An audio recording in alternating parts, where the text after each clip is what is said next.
give you their nickname where possible, but it's more likely to remember it. Pretty Polly, right? Now, do we think Pretty Polly was very pretty? No. Oh, shame, huh?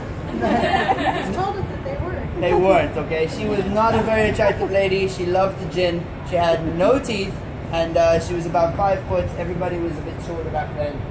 She was about 5 foot, maybe middle-aged-ish, which back then, middle-aged kind of, we're getting later on in years, would be 40, 45, that kind of age range.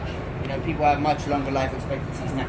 Now, Pretty Polly, she had made all of her DOS money, right? Money for the place to sleep that night. She made it several times over. So she was, you know, okay, I can have a drink and celebrate a little bit. So she had 1 bottle of rum, 2 bottles of rum, and by the 3rd bottle of rum, she had run out of all of her DOS money. Okay, so the DOS house owner kicks her out to the street, and she's heard to say, "Don't you worry, I'll be right back. I just need one little transaction with my pretty little bonnet." Right? Now, I've never heard a sex worker with no teeth and drunk before, so that was the best accent I could possibly assume, right? But just imagine that's true. She was saying, "I just bought a new hat. I'm going to go out. Just take me 1 customer, and I'll be right back." Right? Now, that was the last thing we heard her say. We don't know if the bonnet would have made her prettier, right? It's a nice hat. Or it would have hidden the rest of her face, which might have helped in the transaction purposes as well. Alright, we're not sure. But let's just say she never came back that night. Now at 5 a.m., 2 policemen were on their way to work. They kind of stumbled in the street over something. Now, remember back then, 10,000 people living in a small area, very impoverished, very poor.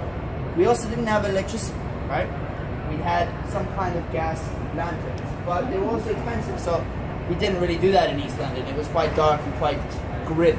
So these guys are quite used to seeing bodies in the street, maybe drunk people, quite often dead people as well. Sometimes people just sleeping because they had nowhere else to sleep.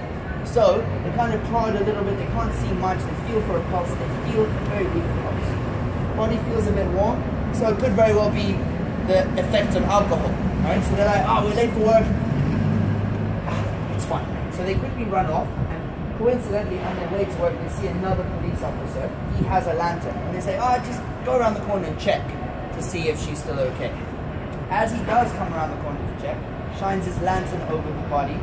Immediately he sees her neck has been completely cut, right, from one ear to the other ear. She is also lying on her back. She's got her skirt kind of like bunched up, and her legs are up in the air.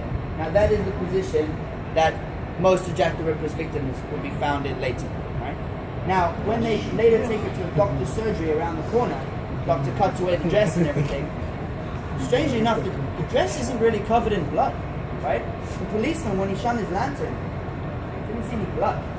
Now, if you've cut somebody's throat, like we've all seen the movies and the horror movies, right? The blood kind of goes everywhere, and it really does in real life. So it's very strange. It kind of leads us to believe that she was murdered somewhere else and transported and dumped in this kind of general area. Right?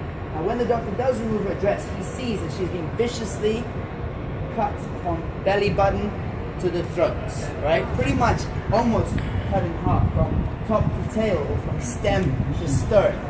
Pretty grisly stuff, right? Now, they don't know what happened. They don't know who the killer was. It's kind of like an isolated murder at this point. Yet they still had a suspect, right? There was a guy who lived with his surgeon dad. His dad was a doctor, lived nearby as well. His name was Montague Druitt. Now, Montague Druitt was mentally unstable, but he was quite a big, strapping guy. Did have access to all the sharp blades, the bone saws, the scalpels, and all that stuff. So we think it's going to be quite likely that it was him, right? He was strong enough to be able to kill Pretty Polly at his dad's surgery. All the blood stays there. No one's going to question that there's blood at the doctor's room, right? And move the body over here. It would have been a short walk, all right? So keep those victims and suspects in your mind all the time. Oh. You okay? Okay, stop.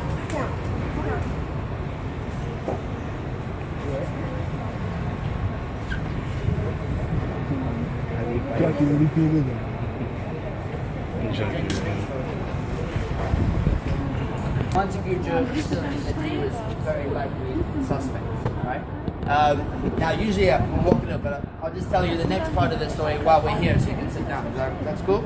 Yeah. All right. So the doctor surgery. As we go out here, we're going to see where the original doctor surgery was. Not where Montague Jewett's dad worked, but where they took Pretty Polly, which was just around the corner. A lot of the tour today is not going to be. It's not like Big Ben. You're like, hey, look, it's Big Ben. It's not like Houses of Parliament. There's nothing to show you really, right? So most of the time, it's going to use our imaginations, thinking about it, talking about it. Once or twice, there are things I can actually physically show you, and in which case I will. All right. Now, as we walk, we're going to walk down this road called Minories. We're going to see a big church. Now, that church is called St. Botolph's. It sounds like quite a churchy name. It's got a saint in it. Yeah, sounds churchy. Yeah, well, it was more commonly called the prostitutes' church, right? The prostitutes' church because the prostitutes went to church? No, work, right? The prostitutes loved working around the area because, kind of like street corners, it had lots of edges. So they see a policeman coming, they duck around the edge. Policeman coming, they duck around the edge. It's quite dark, quite easy to hide from the police that way, right? Now, the prostitutes' church eventually became known as the prostitutes' church by pretty much everybody.